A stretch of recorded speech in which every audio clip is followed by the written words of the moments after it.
नमस्कार, आपके साथ मैं हूं सुमेरा खान। सत्ता के सभी न्यूज मित्रों का स्वागत है। पहले सत्ते पे सत्ता, यानी 7 खबरें और अहम जानकारियां। आज पहले आपको पुतिन की वो मिसाइलें दिखाएंगे जो यूक्रेन पर नहीं बल्कि ट्रंप के सपनों पर गिरी हैं। रूस ने यूक्रेन की 13 जगह पर भीषण स्ट्राइक की है। इस युद्ध पर जब ट्रंप ने पुतिन को कॉल किया तो रूसी राष्ट्रपति ने जो कहा उससे ट्रंप को झटका तो लगा होगा। आज ऑपरेशन सिंदूर पर इंडियन आर्मी का एक बयान पाकिस्तान ही नहीं बल्कि उसके 2 मित्रों को भी बहुत चुभा होगा। ऑपरेशन सिंदूर पर उप सेना प्रमुख ने कहा है कि बॉर्डर एक था लेकिन दुश्मन 3 थे। भारत ने पाकिस्तान और उसका साथ दे रहे तुर्की और चीन को एक साथ हराया है। आज महाराष्ट्र के मुख्यमंत्री देवेंद्र फडणवीस ने भी भाषा विवाद पर एक बड़ा बयान दिया है। उन्होंने साफ कह दिया है कि भाषा के नाम पर किसी भी तरह की गुंडागर्दी बर्दाश्त नहीं की जाएगी। मराठी भाषा की तरह दूसरी भाषाओं का भी सम्मान हो। आज सत्ता में एक कुंजी आपको कंगना एक खोज पर दिखाएंगे। ये खोज हिमाचल के उस मंडी में है जहां कुदरत का पहाड़ टूटता रहा और आरोप यह है कि यहां की सांसद हालात सुधरने का इंतजार करती रही। हालांकि इन आरोपों की गेंद कंगना ने कैसे पूर्व सीएम जयराम ठाकुर के पाले में डाली है, आप वो देखिएगा। आज प्रधानमंत्री मोदी ने त्रिनिदाद टोबैगो में भारतीय समुदाय को संबोधित किया। उन्होंने पीएम कमला प्रसाद बिसेसर को बिहार की बेटी बताया। उन्हें राम मंदिर का मॉडल और सरयू नदी के जल के साथ महाकुंभ का जल भेंट किया। पीएम मोदी ने यहां रहने वाले भारतीय समुदाय की यात्रा को साहस की मिसाल बताया। बड़ी खबर यह भी है कि मथुरा की शाही ईदगाह मस्जिद को इलाहाबाद हाईकोर्ट ने विवादित ढांचा मानने से इनकार कर दिया और हिंदू पक्ष की याचिका खारिज कर दी। इस फैसले के बाद हिंदू पक्ष की ओर से सुप्रीम कोर्ट जाने का दावा किया गया है। मॉनसून जिस राज्य पर सबसे भारी पड़ रहा है वो है हिमाचल प्रदेश।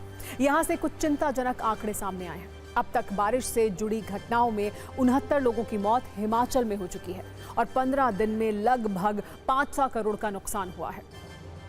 सत्ता की शुरुआत आज दुनिया में महायुद्ध वाले 2 मोर्चों से करेंगे। ईरान और इजराइल के बीच लगातार टकराव है जहां किसी भी वक्त युद्ध भड़क सकता है। हम सत्ता में आपको लगातार इस खबर का अपडेट दे रहे हैं। पूरी दुनिया का ध्यान भी ईरान इजराइल के इस टकराव पर है।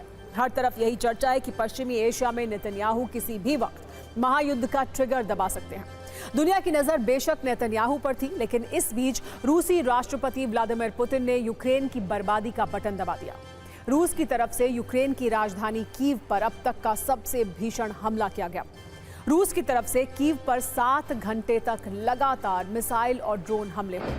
खास बात यह है कि ये हमले अमेरिकी राष्ट्रपति ट्रंप और पुतिन की बातचीत के 1 घंटे के बाद शुरू हुए। इस बातचीत के दौरान पुतिन ने ट्रंप को साफ साफ कह दिया कि मकसद पूरा किए बिना युद्ध नहीं रुकेगा। रूस की तरफ से किए गए मिसाइल अटैक का यूक्रेन के पास कोई जवाब नहीं था। रूस की बैलिस्टिक और हाइपरसोनिक मिसाइलों के सामने यूक्रेन का एयर डिफेंस पूरी तरह से फेल हो गया। इन हमलों के बाद सवाल उठने लगा है कि यूक्रेन अब रूस के सामने कितने दिन और टिक पाएगा, क्योंकि अब यूक्रेन का सुरक्षा कवच बहुत कमजोर हो चुका है। इसके पीछे की वजह है अमेरिकी राष्ट्रपति ट्रंप का धोखा। ट्रंप ने अब यूक्रेन को पेट्रियट मिसाइलों की सप्लाई पर रोक लगा दी है। अब ज़ेलेंस्की रूस का सामना करने के लिए पूरी तरह यूरोपीय देशों की मदद पर निर्भर हैं। जैसे ही ट्रंप ने यूक्रेन की मदद से हाथ खींचा, रूस ने यूक्रेन में बारूद बरसाना शुरू कर दिया। इन हमलों की शुरुआत रात 10 बजे हुई और फिर लगातार 7 घंटे तक यूक्रेन में आग धधकती रही। रूस की तरफ से यूक्रेन के 13 शहरों पर एक साथ स्ट्राइक की गई। एक साथ 500 से ज्यादा ड्रोन के जरिए हमला किया गया, लेकिन रूस का असली निशाना राजधानी कीव पर था। दावा यह किया जा रहा है कि महज 2 घंटे में 155 से ज्यादा हवाई हमले हुए। कीव को निशाना बनाकर 150 ड्रोन और इस्कंदर M मिसाइल लॉन्च की गई। कीव के जुलियानी इंटरनेशनल एयरपोर्ट के पास बड़ा हमला हुआ। इन हमलों में कई लोगों के मारे जाने की खबर है, जिससे कीव में दहशत है। हजारों लोग धमाकों से बचने के लिए मेट्रो और बेसमेंट में जमा हो गए। पूरे यूक्रेन में हवाई हमलों का एयर रेड अलर्ट जारी कर दिया। एयर डिफेंस सिस्टम एक्टिव कर दिए गए, लेकिन रूसी हमलों से होने वाली तबाही को रोका नहीं जा सका। यूक्रेन में तबाही और बर्बादी के कई वीडियो सामने आए हैं। यूक्रेन के पोल्टावा में रूस का ड्रोन हमला हुआ। रूसी गेरॉन ड्रोन के इस हमले से यूक्रेनी सैन्य ठिकाना तबाह हो गया। रात में विनाश की तस्वीर कीव से भी सामने आई। कीव में रूस के मिसाइल हमले के बाद एक इमारत में भीषण आग लग गई। कीव में हर तरफ आग की लपटें और धुएं का गुबार दिखाई दे रहा था। रूस के हमले कितने भीषण थे, उसे इन तस्वीरों से समझने की आप भी कोशिश कीजिए। ये वीडियो कीव के इंटरनेशनल एयरपोर्ट पर हुए हमले का है, जहां रूस की तरफ से मिसाइल अटैक हुआ। इन हमलों से कीव के कई इलाकों में अपार्टमेंट, बिल्डिंग, दुकानों, एक स्कूल, एक अस्पताल और रेलवे लाइन को नुकसान पहुंचा है, जिसके बाद पूरे कीव में लोग डरे हुए हैं। लगातार हो रहे धमाकों की आवाज सुनने के बाद लोग अपने घरों से निकलकर मेट्रो स्टेशन के बेसमेंट की तरफ भागने लगे। रात 10 बजे से लेकर सुबह तक रूसी हमलों की दहशत बनी रही। दावा तो ये तक किया जा रहा है कि रूस के इन हमलों के बाद राष्ट्रपति ज़ेलेंस्की को सेफ जोन में भेजा गया है। रूस के इन हमलों के बाद यूक्रेन की तरफ से बदला लेने की कोशिश हुई, लेकिन रूसी डिफेंस सिस्टम ने यूक्रेन के ड्रोन हमले नाकाम कर दिए।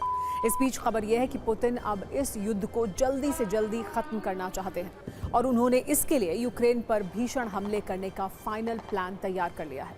रिपोर्ट्स के मुताबिक रूस में इस साल 2 लाख से ज्यादा सैनिकों की भर्ती हुई है।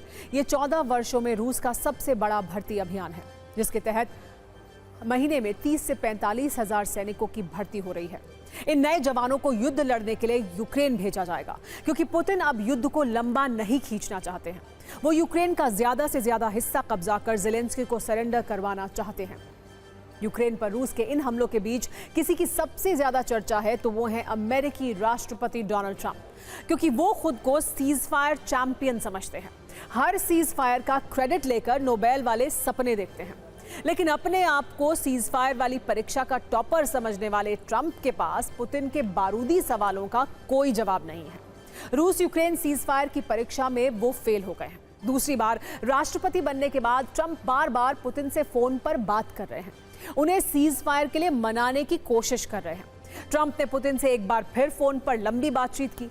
करीब 90 मिनट की इस बातचीत में ट्रंप ने पुतिन से युद्ध रोकने के लिए कहा, लेकिन पुतिन ने साफ साफ कहा कि युद्ध विराम नहीं होगा। ट्रंप ने पुतिन को डिप्लोमेसी से मामला सुलझाकर शांति लाने की सलाह दी, लेकिन पुतिन के तेवर ये बता रहे हैं कि ट्रंप का सीज फायर सॉफ्टवेयर पुतिन का इरादा नहीं बदल सकता है। दरअसल राष्ट्रपति ट्रंप चुनाव से पहले लगातार ये दावा करते थे कि 24 घंटे में रूस यूक्रेन का युद्ध रुकवा देंगे, लेकिन 6 महीने से ज्यादा का वक्त बीत चुका है और रूस यूक्रेन का युद्ध अब भी जारी है। सोचिए, इन 6 महीने में पुतिन और ट्रंप की 6 बार फोन पर बातचीत हुई, लेकिन नतीजा हर बार शून्य ही रहा।